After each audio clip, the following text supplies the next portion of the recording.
Failure to Unite is our fifth video in the series, Why South Africa is Getting Poorer.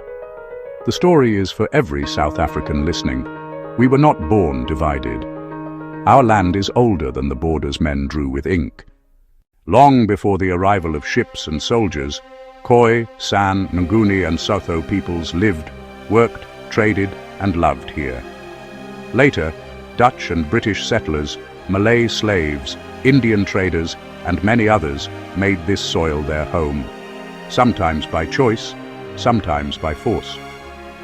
In the years of apartheid, a system of law made identity a cage, and despite the negatives, a strong country was built.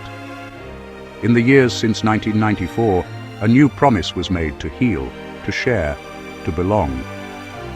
But promises are fragile when inequality yawns like a scar across a nation. Listen, inequality in South Africa is not an abstract number. Measured across the decades, our country sits among the most unequal on the planet, a truth economists and surveys keep returning to. The poorest still carry a weight no free democracy promised them would survive.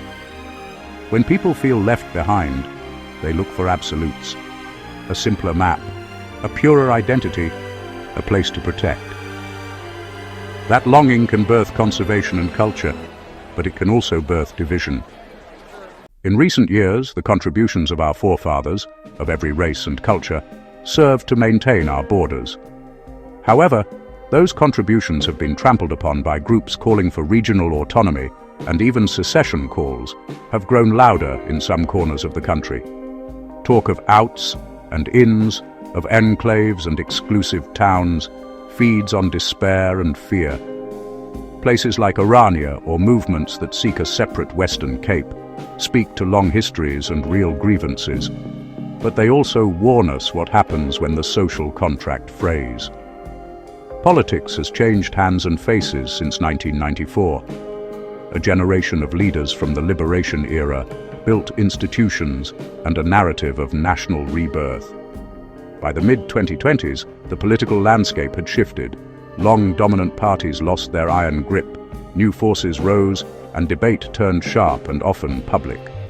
Elections in 2024 reshaped the map of power in ways that surprised many, a sign perhaps that anger, service delivery failures, and rising needs do not wait politely for policy. What are the real dangers if we allow these fractures to widen? First, violence. History, our own, and that of divided societies elsewhere, teaches that when identity becomes the currency of politics, disagreements cease to be debates and become battles. The 2021 unrest reminded us how quickly stores, supply chains and lives can be shattered, and how fragile order can be when rage finds fuel. The cost was measured in lives lost, livelihoods destroyed, and trust burned. Second, economic collapse at the local level. The Western Cape, Gauteng, KwaZulu-Natal. These are not just provinces on a map.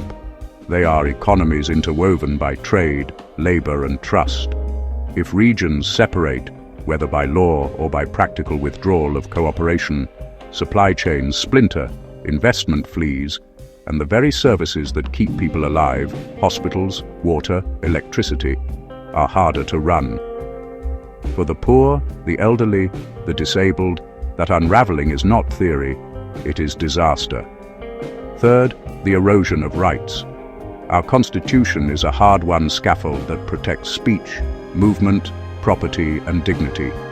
When the state fragments or when fear of the other becomes policy, protections become negotiable. Minorities within minorities, farm workers, migrant communities, LGBTQ+ people, small religious groups, suffer most when protections weaken.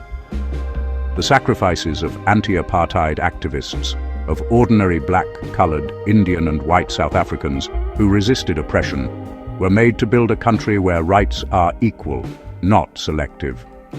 We must remember those sacrifices as anchors, not relics. We owe them our vigilance. But there is also another story threading through these dangers, one of courage, creativity, and shared sacrifice. Men and women of every background built infrastructure, taught children, bore arms and bore burdens. Black, colored, Indian and white, both Afrikaans and English activists, paid the price for freedom and led the transition from repression to democracy, fought and organized for community dignity, helped shape labor law and civic life. Poets and liberals added voice and soul to our public life. These contributions are not footnotes, they are the scaffolding of a nation. Any story of division that fails to honor them is incomplete and dishonest. So where does that leave us? Tense, angry, fearful, but not without a choice. We can respond to fragmentation by retreating into our tribes, by building walls that keep out both the wound and the cure. Or we can do something harder. We can build institutions that actually redistribute opportunity, not just rhetoric. We can demand accountable local governments that show service delivery, not patronage. We can teach a national history that is honest about wrongs and generous about contributions, and we can guard the Constitution not as a partisan shield, but as a common promise. Today's story is not meant to frighten for the sake of fear. It is meant to rouse. The dangers are real. Economic implosion in pockets, surges of violence, loss of rights, and the moral cost of forgetting the many hands that built this country. But the remedies are human too. Courage, stubborn compassion, creativity, and a refusal to let trauma be weaponized into division. If you are a teacher, a farmer, a teenager, a mayor, a shopkeeper, a nurse, a student, your actions matter, so do mine. We can choose the easy old scripts of blame, or we can write together a new one that honors the kitchen hands and the generals, the miners and the musicians, the voter and the volunteer. We can do that by insisting on dignity, by holding leaders to account, by building real economic inclusion, and by refusing to let fear redraw our map. Remember, a country that refuses to acknowledge everyone's sacrifices risks losing its soul.